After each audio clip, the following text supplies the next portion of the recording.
La templanza en este momento es muy importante. El no caerse, el hacer un duelo, pero volver a pelear por lo que uno cree legítimo. Yo puedo decir, mire, yo respeto cómo votaron.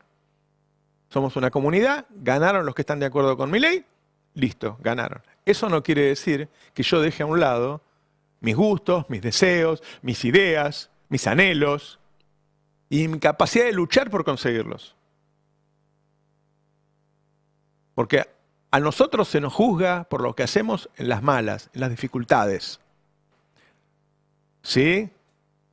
Hay que saber ganar y hay que saber perder. La verdad no tengo ganas de bailar hoy, pero tampoco tengo ganas de bajar los brazos.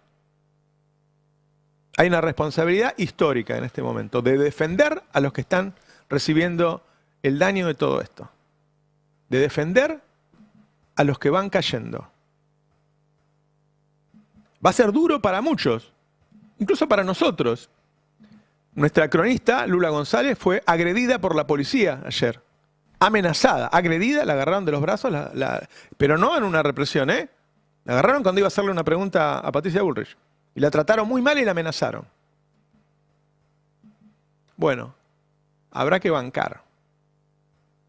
Yo creo que en vez de esconderse, en vez de pelear, los representantes del campo popular tienen que estar más vivos que nunca, no tienen que guardarse, no tienen que esconderse y tienen que ratificar sus ideas y hacia dónde creen que hay que marchar.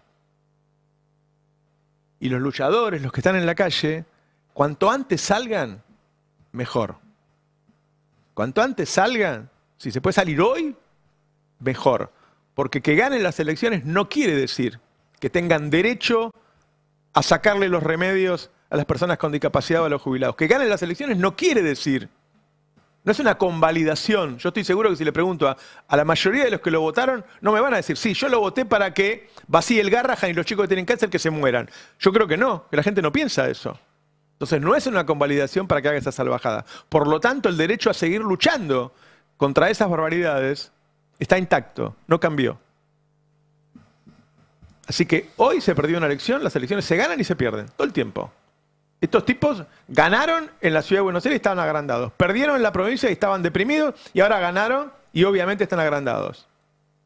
Bueno, tiene que haber templanza en el triunfo y en la derrota, porque el partido es largo. Buen día. Buen día. Roberto. Hola.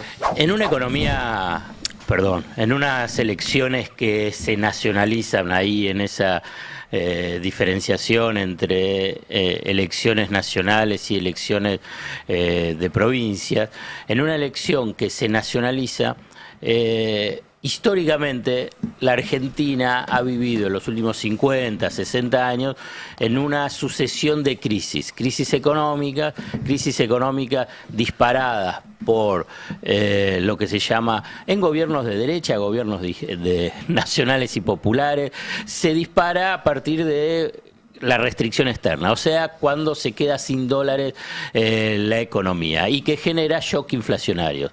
Esto es cíclico en los últimos 50, 60 años, para hacerlo así en forma arbitraria.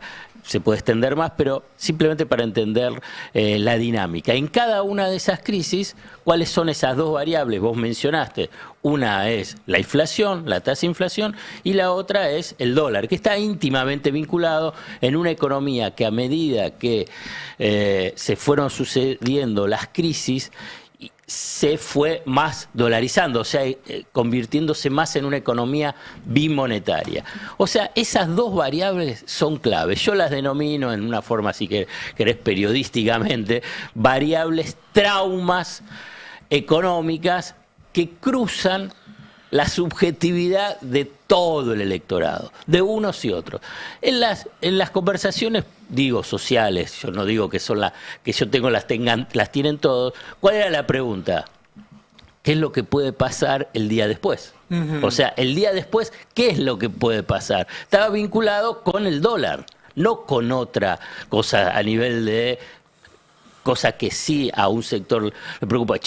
¿Va a incrementar el gasto público para atender el financiamiento universitario? No, no estaba. El día después es ¿qué puede pasar con el dólar? Por eso es lo que yo menciono que es una variable trauma, porque es lo que todos están atentos. ¿Por qué? Porque si pasa el dólar, pasa la inflación. Son esas dos variables. Entonces, claramente tenés que dar respuestas, si querés políticamente, a esas dos variables, a ese interrogante que tiene todo el electorado.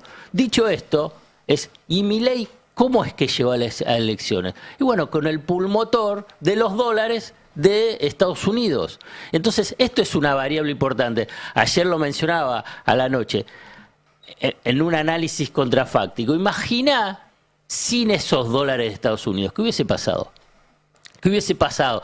¿Hubiese podido llegar a ese dólar de 1.500, 1.550 y ahí más o menos que no se desbordaba, pero todos estaban preguntando qué es lo que podía pasar el día después? Y cuando Trump dice, si él pierde, yo lo dejo de ayudar, inconsciente o conscientemente, ¿qué es lo que puede llegar a pensar ese elector que no está identificado 100% con Milei o con fuerzas opositoras? Che, el día después, ¿qué pasa si pierde Milei? Ah, es el dólar entonces. Y vuelvo a la variable trauma que yo... Ah, el dólar. No, yo no quiero que haya problema. Y bueno, y la verdad, qué sé yo, tampoco me convence mucho. Y además sí, le pongo a Milei. ¿Por qué?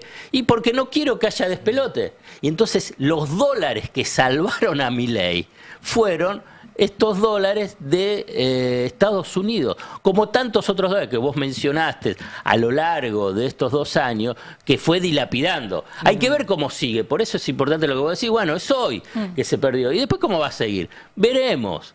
Hoy sale bien Milei con el discurso, pero veremos cómo sigue. Puede seguir teniendo puentes de dólares, no digo que no, es probable que pueda seguir, pero el tema es cómo los administra. Lo que pasó con Estados Unidos no es que tuvo suerte y pasó, él trabajó la relación con Trump desde que asumió. Sí, pero vos fíjate que cuando, la verdad, incluso yo también lo pensé, y Trump le dio un bofetazo infernal. Y la verdad que ahora, reflexionando, rebobinando, y la verdad que fue una ayuda para un sector electoral que dice, yo no quiero quilombo, qué sé yo, no sé, ahora lo voto a Milei y después veo. El famoso plata y miedo nunca tuve es al revés, le dio plata y miedo, le dio plata para llegar y miedo de que si se iba explote. Pero hecho, para un hoy, sector, sí. Hablaba con uno de los encuestadores que daba cuenta de que en los focus group aparecía esto, entre los por ahí que empezaban a dejar de acompañar a Milei, empezaba a haber temor al miedo al día después o a lo que pasaba con las variables económicas y con la afectación en la propia vida. Y lo uno también, una anécdota personal que me contaba recién alguien, me dice, matrimonio, ultraperonistas, tienen 2 comercios de venta de ropa, están al borde de cerrar uno y votaron a la Libertad Avanza, aún en contra de su ideología, porque dicen que no resistía el comercio, una crisis más profunda de la que ya hay. Entonces, para intentar correr ese abismo que se puede avecinar. Fantasma del peronismo. Pero es el miedo. Hay un miedo es una que narrativa. Era cierto realmente que si perdía y Trump le soltaba la mano, acá teníamos un dólar a 2.500, 3.000 pesos, y esos desastre. negocios quizás se fundían. Bueno, ¿sí? pero vos fíjate, volviendo a lo que vos mencionabas ayer también, la del 95. El 95, que si hay que buscar, no lo vamos a buscar ahora, pero pueden buscarlo, la campaña, los spots de campaña de Menem, que era la convocatoria al miedo de la hiperinflación. Lo que te estaba diciendo es el miedo. Si ganan ellos, se vuelve la hiperinflación. Igual.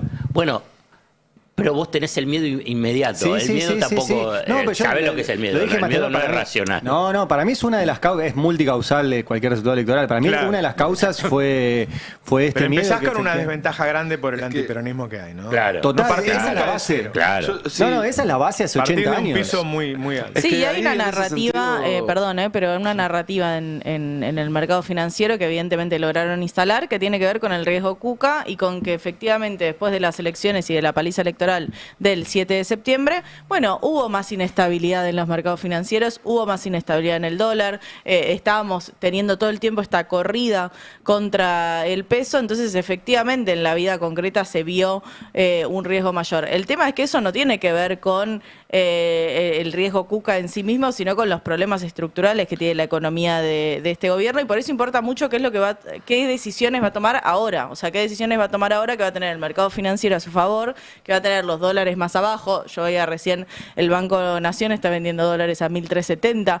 en el minorista, o sea, van a llegar a esa zona de los dólares a 1.350. Bueno, ¿van a comprar o no van a comprar? ¿Va a comprar Scott Bessent? ¿Va a hacer ganancias en base a los dólares que vendió antes? ¿Va a lograr comprar los más baratos? Y hoy ¿Va a sí, comprar con el este precio Tesoro? gana. Vale 1.370. Este verano en Mar del Plata no hay nadie.